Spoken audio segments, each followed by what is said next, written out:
Traditional financing tended not to incorporate the elements of sustainable development. It doesn't make sense to deliver an infrastructure project to a community without taking into account the gender, environmental, and social aspects. Nature is very beautiful. It has so many benefits. Look at this. We need to protect it, not just for now, but also for future generations. In this catchment that we're in at the moment, the Umgeni, our dams hold about 800 million cubic meters of water. The soil in this catchment holds about 1.6 billion cubic meters of water. These natural ecosystems are absolutely critical to our water security. We're basically here to visit some of the projects that we're financing to spread the importance of mainstreaming biodiversity and encouraging environmental and social sustainability.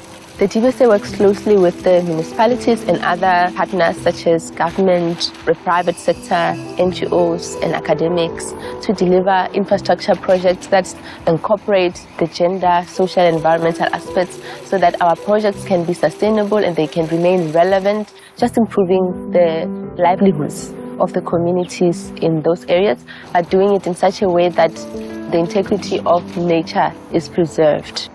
I'm from Eastern Cape and Durban. In our rural areas, we don't just throw the rubbish anywhere. And here in Durban, we just throw it. And not knowing ukuthi yiphi impact esiyenzayo emfuleni.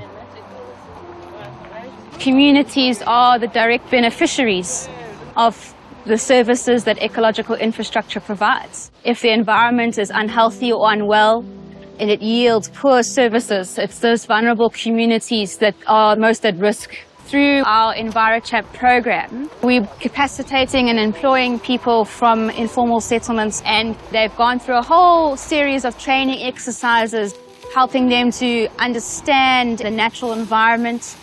We do illegal dam cleaning. We do door-to-door, teaching people on how to keep the environment clean. Mondays, we go and do biomonitoring. The lead funding agency was the DBSA, and that enabled the Palmeet project to continue with rehabilitation work in the Palmeet catchment. So we now have this nice green corridor which we see on either side. It offers those services that have elsewhere been lost because of development encroachment.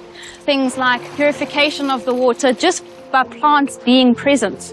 The plants are able to uptake and trap some of the pollutants. Up by the factories and stuff, or down by the other end, there's too many houses, too much pollution. At least the habitat is good here. It gives them a chance. When the natural infrastructure works properly, it also helps bring down our cost of funding. We started working in Umgeni as the Umgeni Ecological Infrastructure Partnership to look after the Umgeni catchment from source to sea.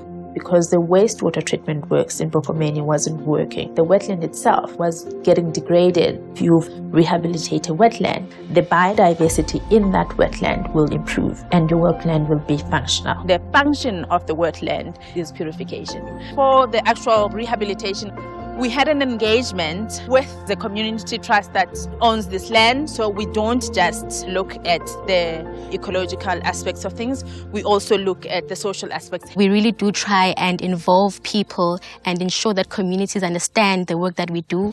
My specific role within the city is to coordinate the climate change research. In Durban, we see a lot of extreme weather events, then there's a lot of flooding taking place. Dense vegetation helps to slow down floodwaters. The Quarry Road informal settlement, you've got a community living right on the water's edge. They're at risk there because they don't have this natural barrier. It was 2 o'clock, that told message, we WhatsApp group early warning system. And I saw Smiso on the bridge and he was checking what is happening on Quarry Road. This is what we talk about, the extreme weather events. Situation is bad.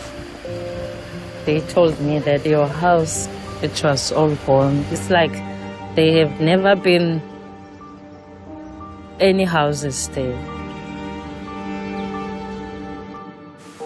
A key element of a just transition is ensuring that we support projects that mitigate against the impact of climate change and also adapt and become more resilient to the shocks that are brought about by climate change.